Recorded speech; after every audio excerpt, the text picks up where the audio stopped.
Alors demande-leur la caméra. Bonjour messieurs, dames. C'est bien beau de regarder la vidéo, mais maintenant il va falloir penser...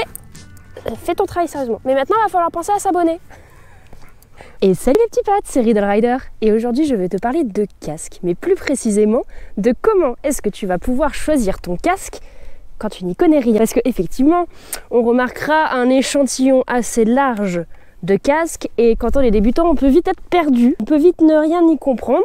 Alors je vais te donner quelques critères de sélection qui vont t'aider à affiner ton choix et à trouver la petite perle rare qui siera à ta tête. Parce qu'il n'y a pas que le prix et l'esthétique, il y a plein d'autres choses qui rentrent en compte dans l'achat d'un casque, qui vont être propres à toi, à tes attentes et à ta pratique de la moto. Et c'est ce qu'on va voir tout de suite. Laisse-moi dans un premier temps te parler des casques jet. Le casque jet, c'est un petit peu le passage obligé de tout jeune motard. C'est le casque pas cher, le casque pratique par excellence. Et en plus, regarde, avec ses paillettes, il est quand même plutôt pas dégueu. Par contre, si tu veux avoir des moustiques plein la tête, une prise d'air monumentale, froid, et puis accessoirement, ton menton n'est pas protégé là si tu tombes, hein, c'est un peu problématique. Alors ce casque, il est pas mal pour son budget. Par contre, niveau sécurité, c'est quand même pas ouf. À toi de considérer ce que vaut ta vie par rapport à ça. Si tu vas aller chercher ta baguette de pain, c'est bien. Si tu veux rouler un peu plus, passer sur quelque chose qui protège un peu plus aussi. Bon, ensuite passons aux choses sérieuses. Pour choisir un casque intégral, alors je te passe les notions de budget parce que ça c'est personnel et ça je ne pourrais pas t'aider. Par contre, il y a plein de petits détails qui rentrent en compte. Très important pour moi, c'est le poids. Si jamais tu es un petit peu sensible des cervicales, le poids c'est vraiment un point à prendre en compte. Je sais que personnellement je dépasse pas les 1100-1200 grammes sur un casque. Sinon ça me fait mal et j'ai l'impression à la fin de la journée d'avoir un poids mort sur la tête, c'est terrible. Parce qu'on n'oublions pas que le but d'un casque c'est quand même d'avoir l'impression de ne rien avoir sur la tête, enfin de te protéger surtout. Mais si tu as l'impression que tu n'as rien sur la tête quand tu roules, c'est encore mieux. Si jamais t'es pas du tout sensible des cervicales, prends n'importe quel poids. En plus, du coup, niveau budget, ça te le fera descendre. Moto. Alors déjà, tu l'auras constaté, tous n'ont pas la même visière. Ça peut être un des critères que tu peux rechercher. Savoir si il existe, lui, tu vois, il a une visière transparente. Ils sont tous vendus avec des visières transparentes. Mais il existe des visières, ici une visière fumée, des visières iridium, comme ici. C'est à toi de voir, c'est une question non seulement d'esthétique mais aussi de confort parce que ça va te permettre par exemple de ne pas être ébloui par le soleil. À savoir, en parlant de soleil, que tu peux aussi avoir des petites lunettes intérieures. Une petite solaire qui vous permettra, si jamais vous n'êtes pas obligé de mettre des lunettes parce que comme moi vous n'êtes pas bigleux, hein, vous n'êtes pas complètement aveugle, ce qui vous permettra simplement de ne pas avoir à vous trimballer des lunettes de soleil. Vous avez tout intégré dans le casque, vous avez juste à manipuler le petit bouton et vous êtes tranquille pour la journée. Parlons de la visière des solaires, la Pinlock. Ici, tu as un Pinlock, c'est une petite bande plastique que tu vas mettre sur la visière qui va te permettre en hiver de ne pas avoir de buée et de pouvoir y voir clair dans ton casque. Voilà, chose que tu n'as pas par exemple sur ce casque-là. Tu n'as même pas la possibilité d'en rajouter un. C'est même pas qu'il n'est pas vendu avec, c'est que tu n'as pas la possibilité d'en rajouter un. Globalement, sur beaucoup de casques, tu peux rajouter le Pinlock. L'intercom, tu as des casques qui sont vendus avec l'intercom intégré, enfin la place pour l'intercom intégrée dans le casque, et tu en as comme celui-ci où tu n'as pas d'emplacement spécifique réservé. Par contre, tu as la place pour les oreillettes. Sache que si jamais tu veux mettre un intercom, il faut qu'il y ait la place pour les oreillettes, sinon ça va pas passer, ça va te faire mal et ça va être terrible. C'est-à-dire que lorsque tu as trouvé celui qui semble te correspondre, n'hésite pas à aller en boutique ou même si tu le commandes sur internet, tu l'essayes chez toi ou dans la boutique pendant 10 minutes, tu le gardes sur la tête et tu analyses bien si jamais ça te fait une barre au front par exemple. Souvent c'est ici que tu as mal. Si ça te fait une barre au front ou n'importe où sur la tête, si ça te dérange, si ça te gêne de le porter pendant ne serait-ce que 10 minutes, ne compte pas le porter pendant toute une journée sur ta bécane, c'est que le casque n'est pas fait pour toi. Moi je sais que par exemple, tu vois là, celui-ci c'est un Shoei. J'ai des copines qui ne peuvent absolument pas porter de casque de cette marque simplement parce que leur tête, le casque ne fit pas à leur tête. Alors que moi, je suis comme un chausson dedans. Pour ce qui est du bruit dans un casque, pour moi tu trouveras jamais un casque qui soit vraiment silencieux.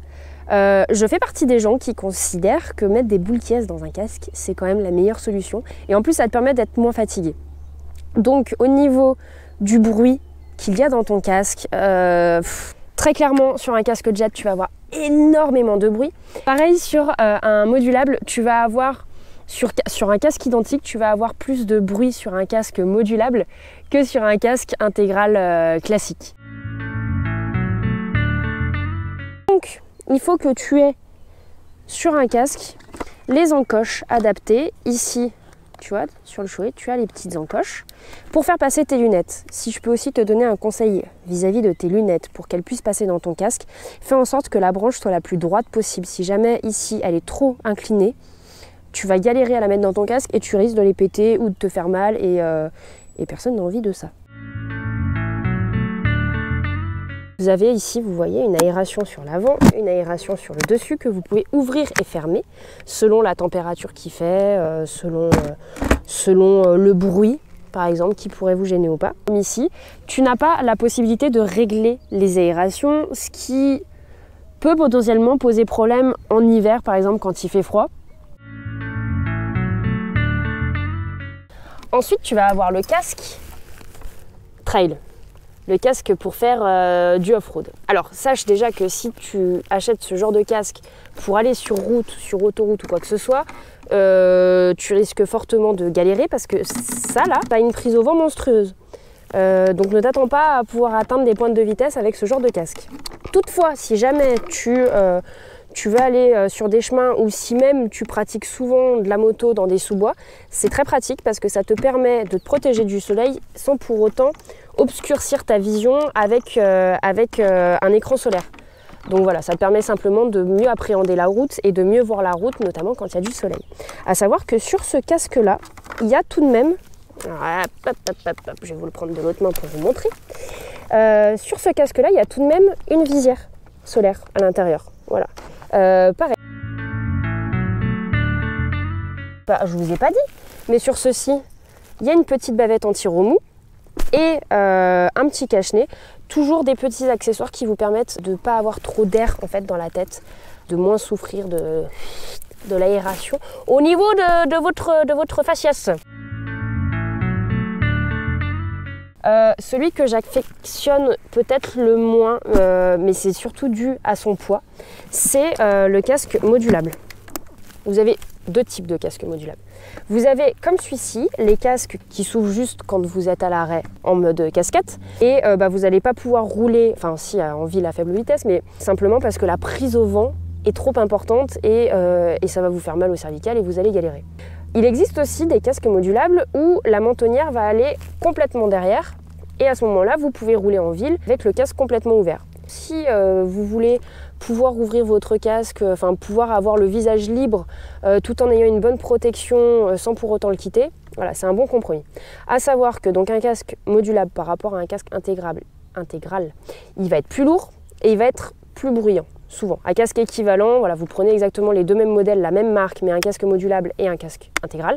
Le modulable va être plus bruyant, ça va plus bouger, il va y avoir plus de prise d'air. Voilà. Vous avez trois types de boucles qui existent. Vous avez la micrométrique qui est ici, vous avez la double D comme ceci, et vous avez aussi une marque Ruroc qui a développé un nouveau système qui est aimanté. Alors je ne connais absolument pas, mais voilà, sachez que ça existe. Voilà, j'espère que du coup tu auras vu un peu plus clair dans tout ce choix qui s'offre à toi, que tu sauras maintenant quel casque choisir et quel casque correspond à ta pratique de la moto. Et puis sur ce, je vous dis à bientôt dans une prochaine vidéo. Bye!